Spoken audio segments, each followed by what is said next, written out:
আচ্ছা হ্যাঁ একটু ইয়ে করো।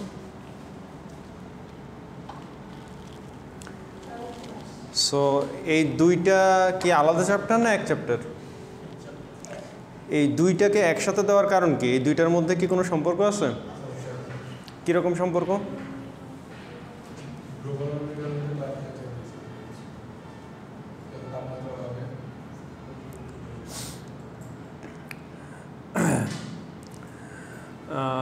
গ্লোবাল ওয়ার্মিং কি কারণ নাকি গ্লোবাল ওয়ার্মিং নিজেও একটা ফলাফল? রাইট। সো দুইটাই কনসিকুয়েন্স।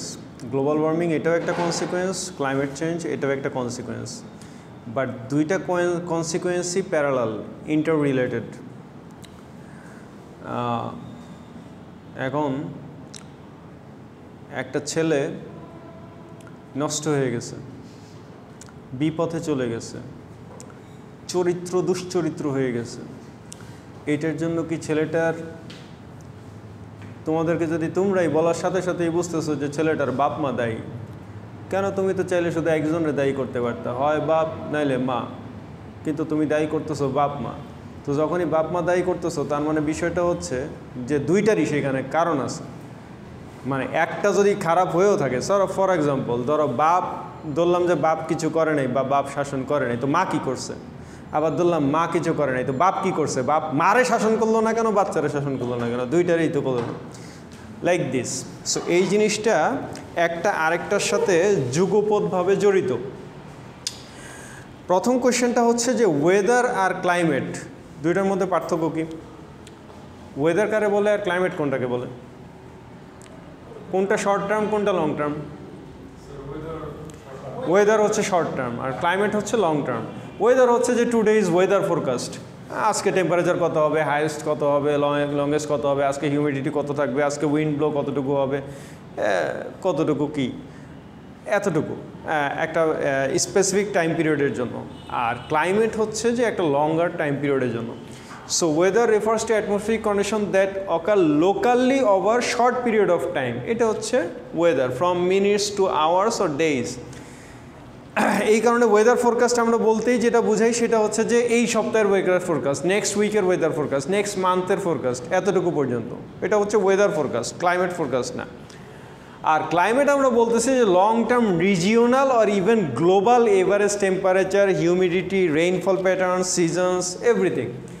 যে আমরা যখনই বলি যে ওয়ার্ল্ডের টেম্পারেচার এত বেড়ে যাচ্ছে, তার মানে আমি শুধুমাত্র মানে ওয়ার্ল্ডের টেম্পারেচার বাড়া মানে কি ওয়ার্ল্ডের মধ্যে বাংলাদেশ আসে না নাই, এশিয়া আসে না নাই, সাউথ এশিয়া আসে না নাই, সাবকন্টিনেন্ট আসে না নাই, অটোমেটিক্যালি সেটা আসে। সো যখনই আমরা বলতেছি মানে বিষয়টা আসলেই হচ্ছে এরকম যে আমি যদি বলি যে আজকে বনানীতে পানি নাই, বনানীতে ইলেকট্রিসিটি নাই, তাহলে এখানে কি এইটা আলাদাভাবে বলার সুযোগ আছে যে এই বাড়িতে নাই, এই বাড়িতে নাই, এই বাড়িতে নাই, এই বাড়িতে নাই, নাকি সব বাড়িতেই নেই?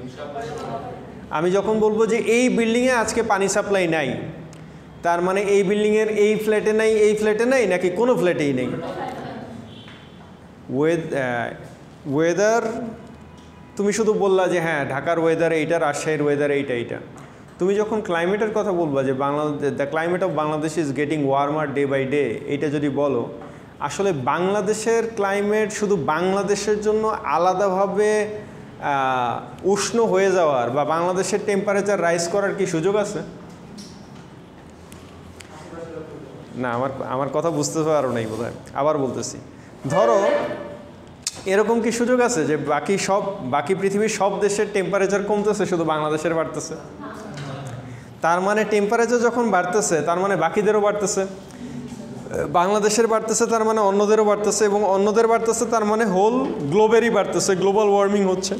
বিষয়টা হচ্ছে এরকম। সো এনভায়রনমেন্টের সবচেয়ে বড় মজার বিষয়টাই হচ্ছে এনভায়রনমেন্ট হচ্ছে একটা macro issue, it's not a micro issue.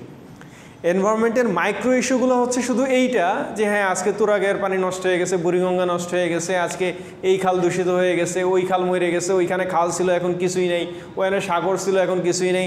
এটা হচ্ছে মাইক্রো ইস্যুস। কিন্তু যখনই আমরা ক্লাইমেটের কথা বলি, যখনই আমরা গ্লোবাল ওয়ার্মিংয়ের কথা বলি, যখনই আমরা কার্বন ডাইঅক্সাইড ইমিশনের কথা বলি, যে এই ধরনের যে কোনো ইস্যুর কথা যখন তুমি বলবা সেটা হচ্ছে ম্যাক্রো ইস্যু। তুমি যদি শুধুমাত্র ঢাকার এয়ার পলিউশনের কথা বলো, এটা হচ্ছে একটা মাইক্রো ইস্যু, যে হ্যাঁ ঢাকার তুলনায় অন্তত অন্যান্য সিটিগুলো এখনও 1000 গুণে ভালো আছে, খুলনা টুলনা ইয়াটিয়া বা পার্বত্য জায়গাগুলো যে 1000 গুণে ভালো আছে। এইটা হচ্ছে মাইক্রো ইস্যু, যে হ্যাঁ তুমি শুধু ঢাকার জন্য বললা। কিন্তু যখনই তুমি পলিউশনের কথা বলবা, যে শুধু পলিউশন নিয়ে বা শুধু এয়ার পলিউশন নিয়ে, সারা পৃথিবীর এয়ার পলিউশন নিয়ে বলো, সারা পৃথিবীর এয়ার পলিউশন এখন ভালো আছে, শুধু ঢাকারটাই খারাপ এরকম না তো, বা ঢাকারটাই পৃথিবীতে সবচেয়ে খারাপ তা কি না তো। আচ্ছা, সো এই যে ব্যাপারগুলো এখানেই হচ্ছে এনভায়রনমেন্টের মজাটা, যে এনভায়রনমেন্ট পুরোটাই হচ্ছে একটা সারা পৃথিবীর সাথে সম্পর্কিত একটা বিষয়। আচ্ছা, এইখানে 3টা পিকচারে 3টা আলাদা ঘটনা দেখানো হয়েছে। এর মধ্যে প্রথম ঘটনাটা তো এখন খুব কমন এবং একদম এই মুহূর্তেই রিসেন্টলি চলতেছে, এই মুহূর্তেই চলতেছে পৃথিবীতে। কোথায় চলতেছে? আচ্ছা, দ্বিতীয় ঘটনাটা কোথায়? এখানে কি হয়েছে? খরা হয়েছে, ড্রট দেখা দিছে, এখানে পানি নাই। এই ঘটনাটাও এই মুহূর্তে ঘটতেছে।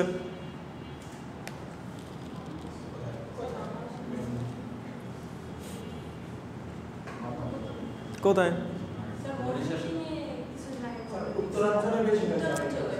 মানে এই মুহূর্তে ঘটতেছে, মানে হচ্ছে যে মানে কয়দিন আগেও ঘটছে এবং কয়দিন পরেও ঘটবে বা ইয়া হবে। সে ফর এক্সাম্পল, যে এই মুহূর্তে তুমি ঘোষণা দিলা যে তুমি সিন্ধুর পানি আটকায় দিবা, তো সিন্ধুর পানি আটকায় দিলে অপর সাইডে কী হবে? আজকে যদি তুমি বলো যে তিস্তায় পানি যাইতে দিবা না, তিস্তার পানি আটকায় দিবা, তাহলে অপর পাশে কী হবে? মানে এই এনভায়রনমেন্টের মজাটা কি? এনভায়রনমেন্টের মজাটা হচ্ছে যে কেন আজকে থেকে সেই মানে ব্রিটিশ আমলে থাকতেই কেন ইয়ার সাথে সিন্ধু নদী নিয়ে চুক্তি করা হয়েছে, সেই আমলেই কেন করা হয়েছে? আজকে থেকে এই 70 বছর আগে এই ইয়া কেন করা হয়েছে এই কারণে যে এই জিনিসগুলো হচ্ছে রিজিওনাল জিনিস। একটা আজকে সে ফর এক্সাম্পল হিমালয়, এখন নেপাল যদি দাবি করে যে হিমালয় আমার, তাহলে হিমালয় থেকে যেইটাই উৎপত্তি হয়েছে, যেই নদ নদীর অববাহিকা তৈরি হয়েছে, দিন শেষে উৎপত্তি স্থল ওইটা, তাহলে এবার যেটাই হোক সেটা যেহেতু ওইখান থেকে আসছে, তাহলে ওইটার মালিক আমি, ওই নদীর মালিক আমি। আমার যখন ইচ্ছা আমি নদীরে বাদ দিব, ওইটা যখন যেই দেশের সাথে আমার সম্পর্ক খারাপ হয়ে যাবে বাদ দিয়ে বলবো যে তোর দেশে আর পানি দিব না।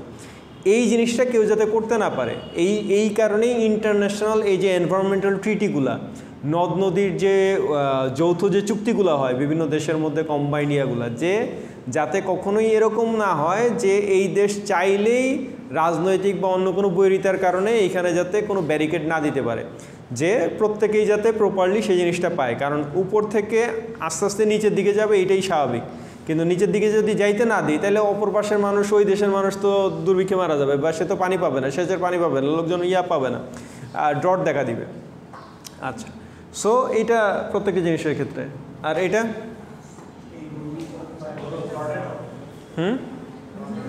টর্নেডো, যে বঙ্গোপসাগরে কিছুদিন পরপরই দেখো যে এক একটা লঘুচাপ ইয়া ঘূর্ণিঝড় ইয়া তৈরি হয়, সেগুলো আগের চাইতে এখন অনেক বেশি হয়।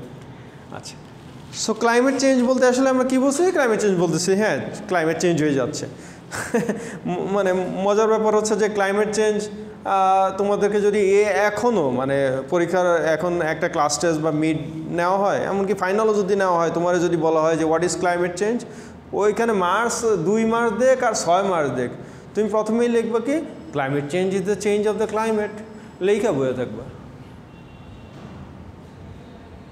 ডেফিনেশন তো দেওয়া শেষ। স্যার জানতে চেয়েছিল ক্লাইমেট চেঞ্জ কি, আমিও বলেছি যে ক্লাইমেট চেঞ্জ কি। ক্লাস 2-3 এর বাচ্চা যদি ক্লাইমেট চেঞ্জ না পড়ে ওরে লিখতে দেওয়া হইতো, তাহলে ও এইটাই লিখতো।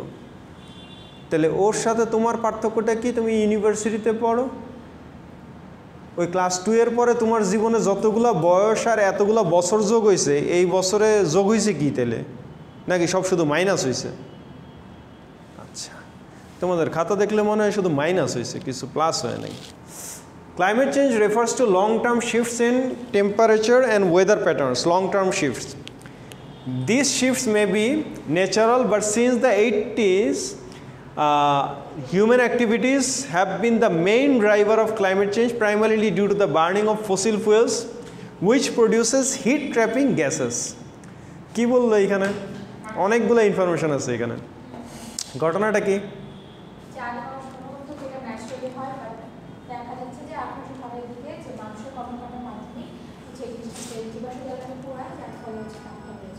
আচ্ছা, ফাইবার তো দুই রকম, একটা ম্যানমেড ফাইবার, একটা ন্যাচারাল ফাইবার।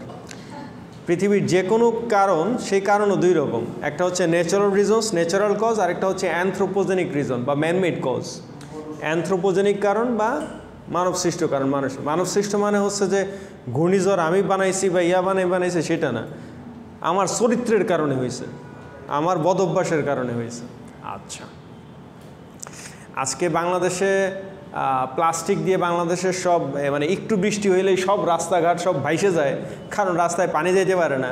ওই পানি যাইতে পারে না, এইটা কি মেয়রের দোষে? ওইটার জন্য কি শেখ হাসিনা দায়ী? ওইটার জন্য তখন প্রধানমন্ত্রী যেই আমলে যেই দেয়, এখনও যদি ভাইসে যায় তাহলে ডক্টর ইউনূস দায়ী থাকবে? এটার জন্য দায়ী কে?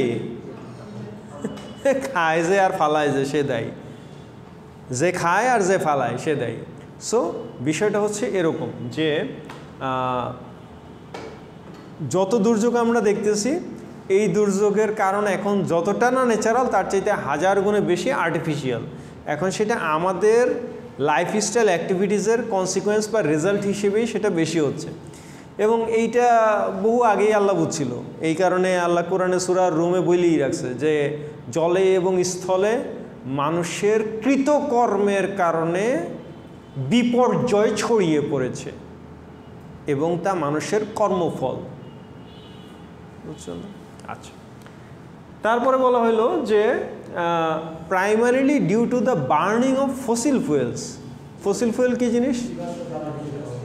জীবাশ্ম জ্বালানি কারে বলে?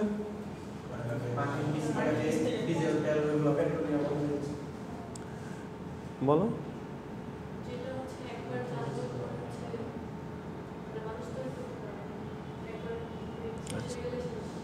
অলরেডি এখানে লিখে দেওয়াই আছে।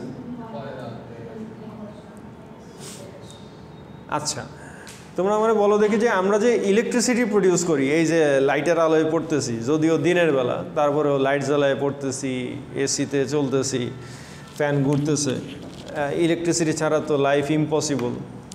ইলেকট্রিসিটি প্রডিউস করি আমরা টোটাল কী কীভাবে? টোটাল কতগুলো সোর্স আছে ইলেকট্রিসিটি প্রডিউস করার? বিদ্যুৎ উৎপন্ন হয় কী কীভাবে? জলবিদ্যুৎ। আচ্ছা, হাইড্রো ইলেকট্রিসিটি বলে এটাকে বলে হাইড্রো ইলেকট্রিসিটি। এক টারবাইন, এয়ার টারবাইন মানে ইয়া দিয়ে, এটা হচ্ছে উইন্ড মিল, ঠিক আছে? নেদারল্যান্ডস এবং ইউরোপিয়ান দেশগুলোতে যেগুলো দেখো ইয়া হয়। পারমাণবিক বিদ্যুৎ কেন্দ্র মানে অ্যাটমিক এনার্জি ক্যাম্প। কোল বার্নিং, কয়লা থেকে বিদ্যুৎ উৎপন্ন করা, কোল থেকে, এই আরেকটা সোর্স কোল। তারপর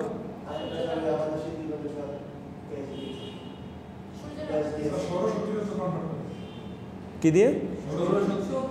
সৌরশক্তি, সোলার ইলেকট্রিসিটি। হ্যাঁ, আরেকটা পাইলাম,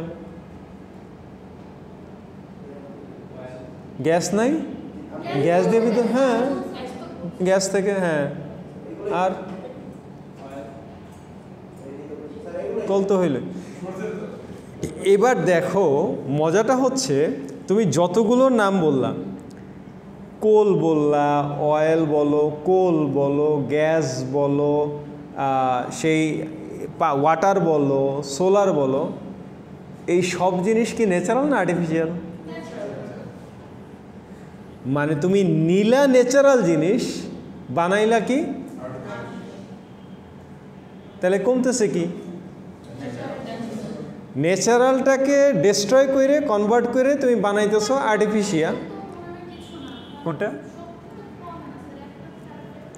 ট্রান্সমিট হয়। আচ্ছা, কমার কোয়েশ্চেনটা কোন জায়গা থেকে আসে? কমার কোয়েশ্চেনটা আসে হচ্ছে এই জায়গা থেকে যে তার মানে পৃথিবীতে কয়লা unlimited, gas unlimited. Gas gas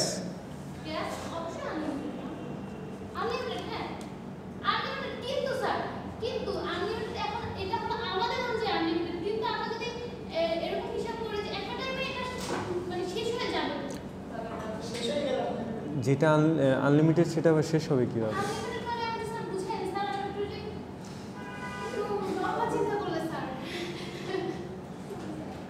কীভাবে চিন্তা করবো বলো, কীভাবে চিন্তা করবো বলো তো?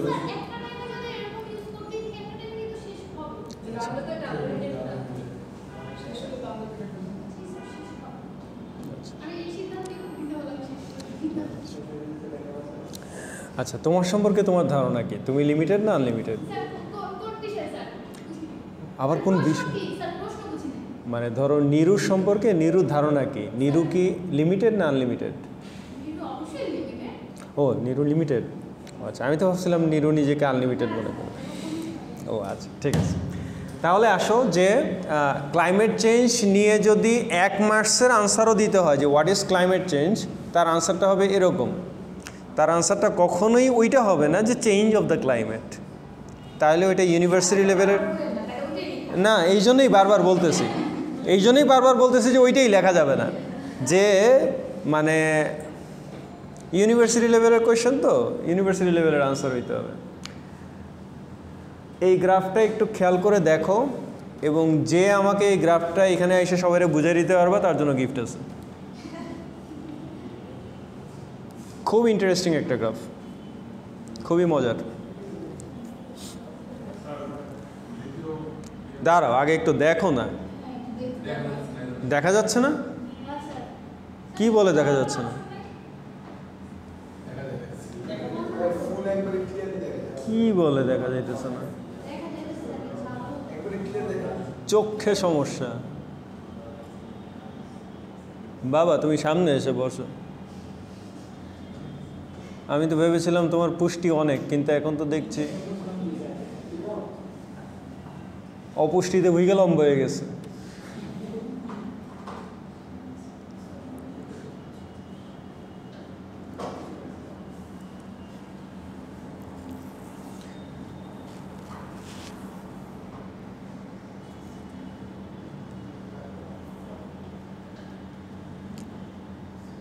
কে শান্ত?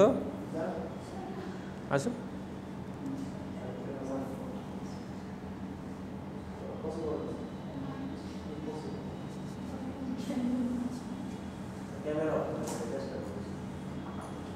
আচ্ছা ক্যামেরা অফ করে চেষ্টা করো,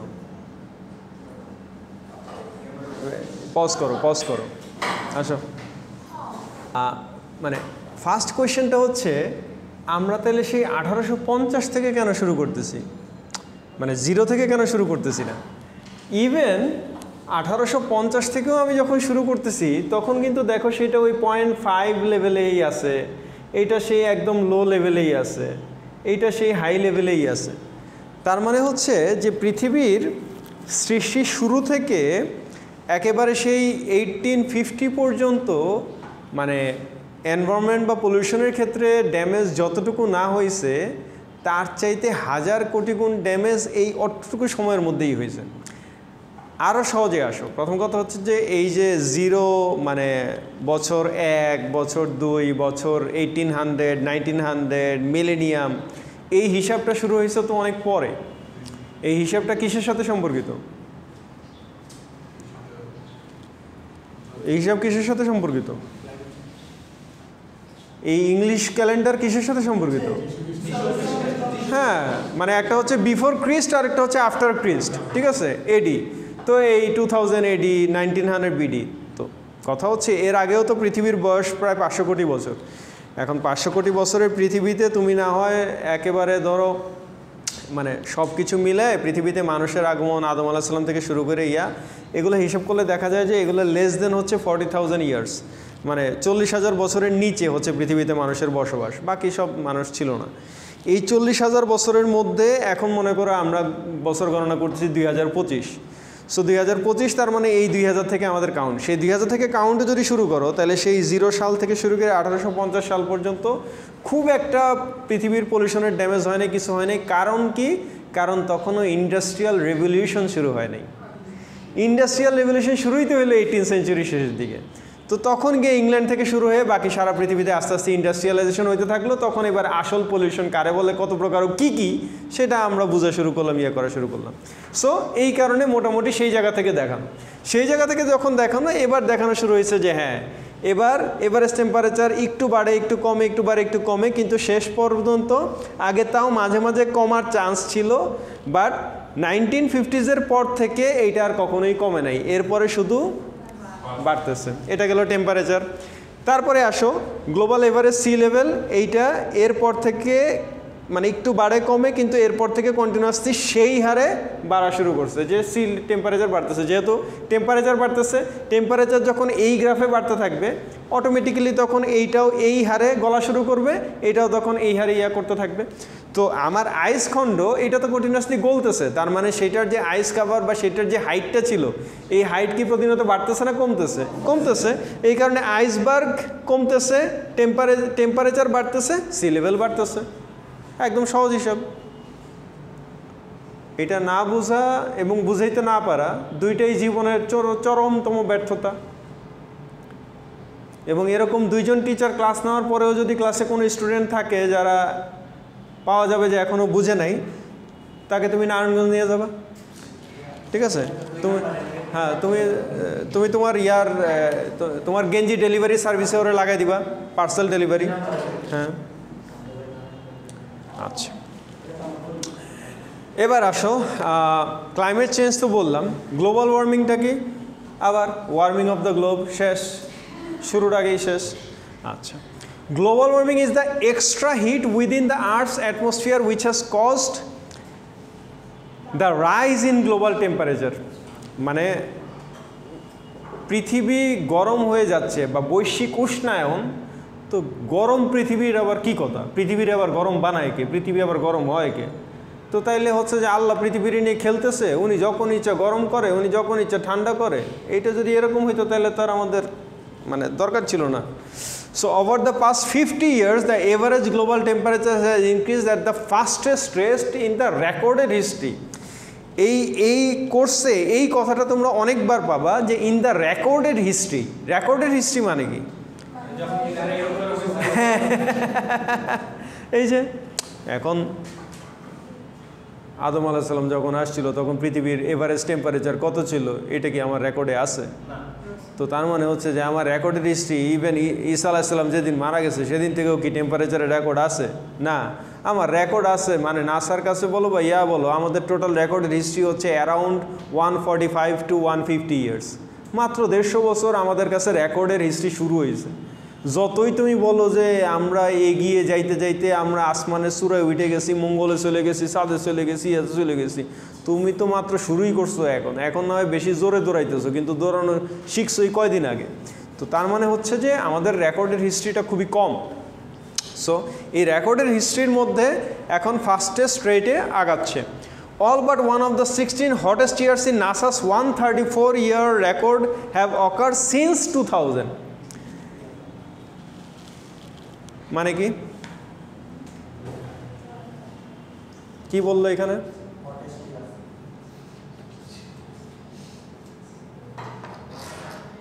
বলেন সাব্বির, এখানে কি বলছে?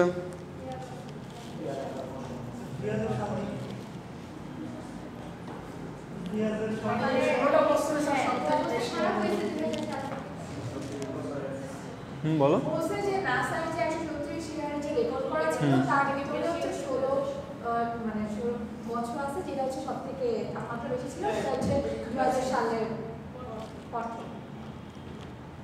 আগে না পরে?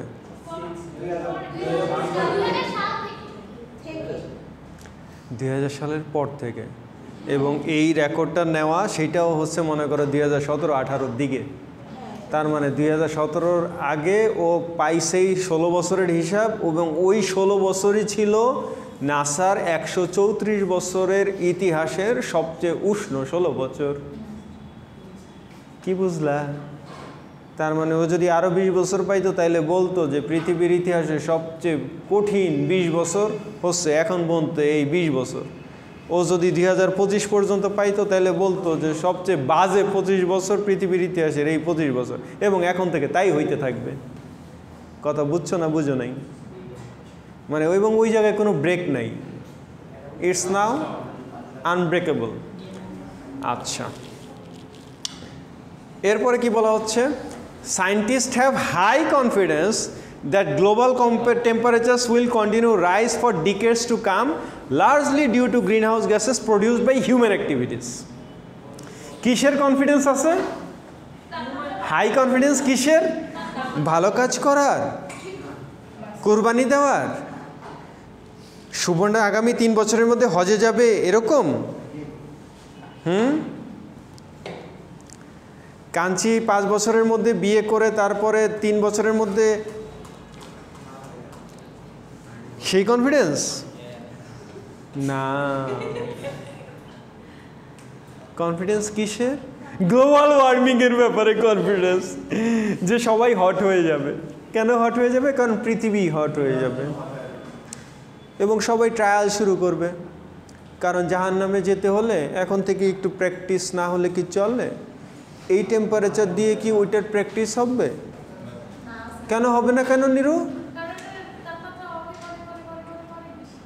কত বেশি? একটু ধারণা দাও। এটা জাহান্নাম? কিন্তু জাহান্নামের টেম্পারেচারটা কেমন? কি থেকে?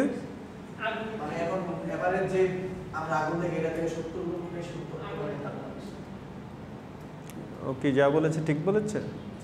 হ্যাঁ, আচ্ছা, আগুনের টেম্পারেচার কত?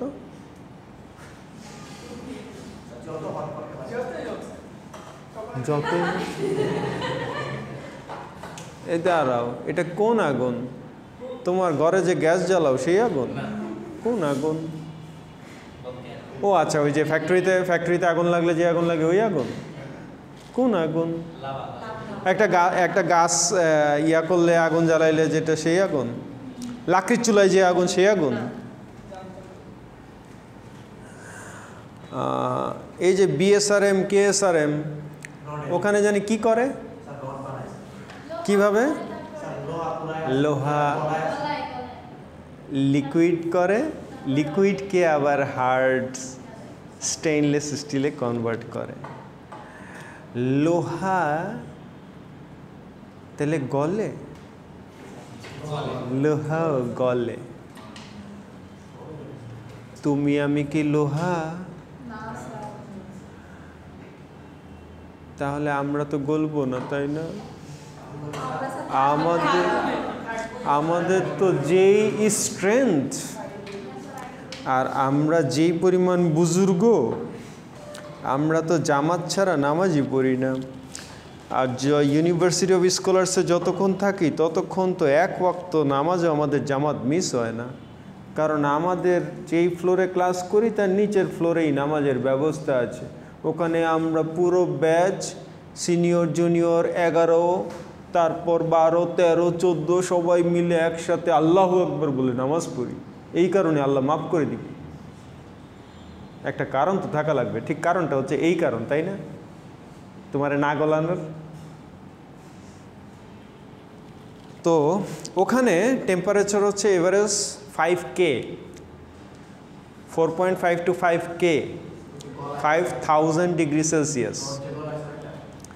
রড গলায় ফেলা হয়।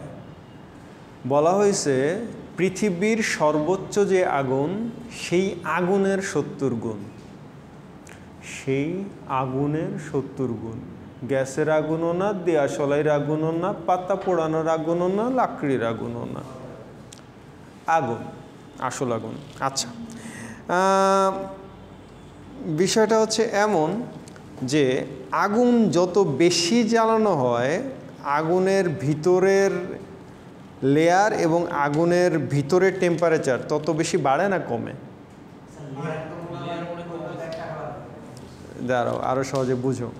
মনে করো এক জায়গায় মাত্র আগুন লাগছে, সেইটা আর এখন সেই আগুন দাবানল হয়ে গেছে, সেইটা দুইটার মধ্যে কোনটার পাওয়ার বেশি? কোনটার টেম্পারেচার বেশি? আচ্ছা, জাহান্নামের আগুনের ক্ষেত্রে বলা হয়েছে ওই আগুনটা প্রথমে জ্বালানো হয়েছে 70,000 বছর, 70,000 ইয়ার্স। জ্বালানোর পরে ওই আগুনটার কালার হয়ে গেছে লাল। এরপরে আবার জ্বালানো হয়েছে 70,000 বছর, ওইটার কালার হয়ে গেছে ইয়েলো। এরপরে আবার জ্বালানো হয়েছে 70,000 ইয়ার্স। কত বছর হলো? 210,000 বছর। এবার সেই আগুন হয়ে গেছে কুচকুচে কালো। ওই আগুন এখন আল্লাহর কাছে শুধু ওয়েট করছে যে পাঠান আমাকে, আপনার খাঁটি অনুগত ভৃত্যগুলোরে পাঠান আমার কাছে, আমি খাওয়ার জন্য বসে আছি। বুঝছো না? এখন তোমারে আমারে ওখানে টপ করে ছাড়তে দেরি। এখন তুমি যদি এই আশায় থাকো যে তাইলে তো স্যার সমস্যা নাই, কারণ আমি টপ করে যাব, সেকেন্ডের মধ্যেই তো জ্বললা কয়লা হইয়া সে কয়লা অস্তিত্ব থাকবো না, শেষ। কিন্তু ব্যাপারটা কি তা? কেন নিরূপ? ব্যাপারটা তা না কেন? আমাদের মতো এই নরম চুনুপুটি এটা গইলা শেষ হয়ে যেতে কি লাগবে?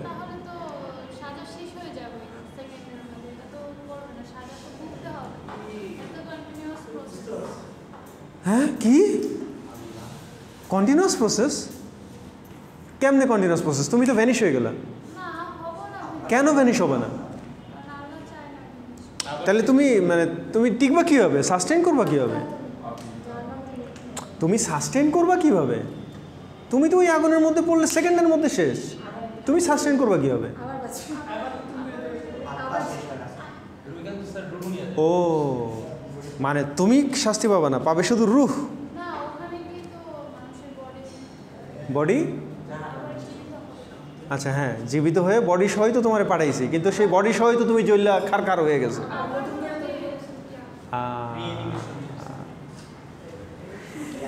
এবং তখন কি তুমি এই লিলিপুটের বডি নিয়ে উঠবা? না, তোমাকে আসল মজা দেওয়া হবে। আদম আলাইহিস সালাম যেই বডি নিয়ে উঠছে, উনি ওই বডি নিয়ে যেই মজা পাইছে, তোমাকে সেই বডি সাইজ দেওয়া হবে যাতে তুমি মজাটা বেশি করে পাও। তুমি আগুনে জ্বলবা আর বলবা যে আমি জ্বলে পুরে সারখার হয়ে শেষ হয়ে গেছি। না না, তোমারে দুনিয়াতে যতই হুজুররা ওয়াজ করে আর যতই তোমারে সাবধান করে আর যতই তোমারে পর্দা করতে বলে, সালাত পড়তে বলে, টাকনুর উপরে কাপড় পরতে বলে, দাড়ি রাখতে বলে, আর তোমার কাছে বারবার মনে হয় যে এইসব মোল্লা মৌলবীরা মরে না কে? এগুলা নারী স্বাধীনতাও বুঝে না, আমাদের ইচ্ছাও বুঝে না, প্রজন্মও বুঝে না, জেনারেশন জেও বুঝে না, জেডও বুঝে না, কিচ্ছু বুঝে না। এই অশিক্ষিত কুশিক্ষিত মূর্খ এগুলা আছে শুধুমাত্র মিলাদ পড়াইবো আর কেমনে টাকা কামাইবো এই ধান্দায়, মানুষের ফতোয়া দিব আর ঝামেলা করব। এগুলারে লাগে শুধু জন্মের সময় আর মারা যাওয়ার সময়। আমার তো এইটাই কোয়েশ্চেন, জন্মের সময় লাগে কেন আর মারা যাওয়ার সময় লাগে কেন? তখন তোরা পড়াইতে পারিস না জানাজা? কবরে কেমনে নামাইতে হয় সেটাও তো শিখিস নি এখনো। কি ইউনিভার্সিটিতে পড়লি?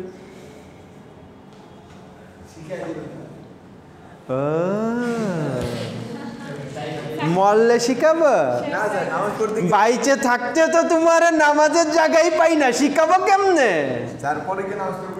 হ্যাঁ, তখন তোমাকে কে শিখাবে? সাব্বির কে শিখাবে তখন? ততদিনে তুমিও নাই, আমিও নাই, ওটা তো স্বপ্নেই সম্ভব। ইন্না লিল্লাহ। আচ্ছা, বাচ্চা জন্মের সময় হুজুর কেন লাগে? দাঁড়া, হ্যাঁ, না না না, আজান দেওয়ার জন্য হুজুর টাকা লাগে না, আজান বাপেই দেয়। ইয়েস, নাম যে রাখে ওর বাপ মা তো এটাও জানে না যে নামটা কী রাখলে অর্থটা কী হয়, এটার অ্যারাবিক অর্থটা কী হয়, এইটাও তো জানে না। এটার জন্য তো আবার হুজুর লাগে। ওর আকিকা দেওয়ার জন্য হুজুর লাগে, ওর নাম রাখার জন্য হুজুর লাগে।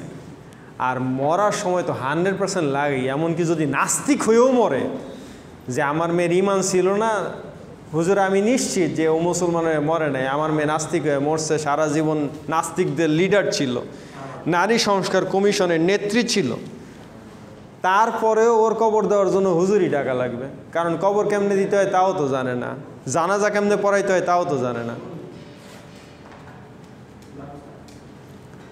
সুবর্ণা, মারা গেছো তুমি, রাইখে গেছো 5-6টা পোলাপান, তার মধ্যে মনে করো 4-5টা বজ্জাত, অন্তত একটা সজ্জাত। কিন্তু এই যে 5-6টা পোলাপান একটাও তোমার জানাজা পড়াইতে পারে না, তুমি করলা কি সারা জীবন? তোমার জীবনের কত আনা সার্থক? এক আনা?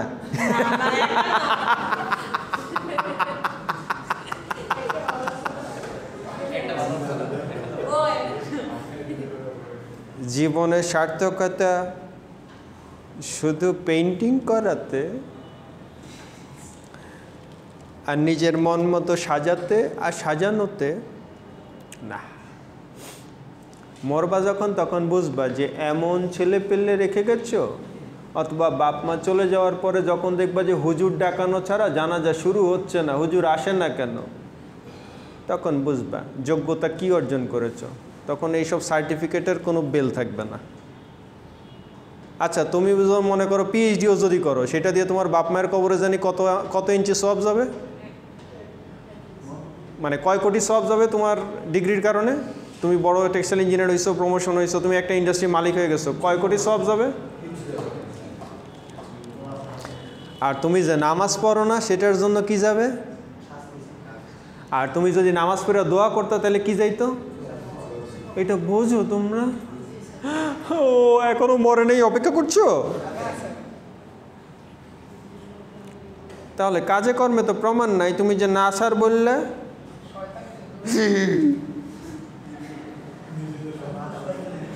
তো তুমি শয়তানের বৃত্ত হয়ে বসে আছো কেন? তুমি না সারাক্ষণ বলো যে আমি আল্লাহর বান্দা মুসলমান, এখন আবার বলছো আমি স্যার শয়তানের কাছে হেরে গেছি। এই হলো এনভায়রনমেন্টের অবস্থা। আহা, কই যাব, কি করব। সুবর্ণা, এখনো সময় আছে। জীবনের যে কয় আনা বাকি আছে, 16 আনাকে বৃথা হতে দেওয়া যাবে না, বরং 16 আনাকে সফল করার চেষ্টা করতে হবে।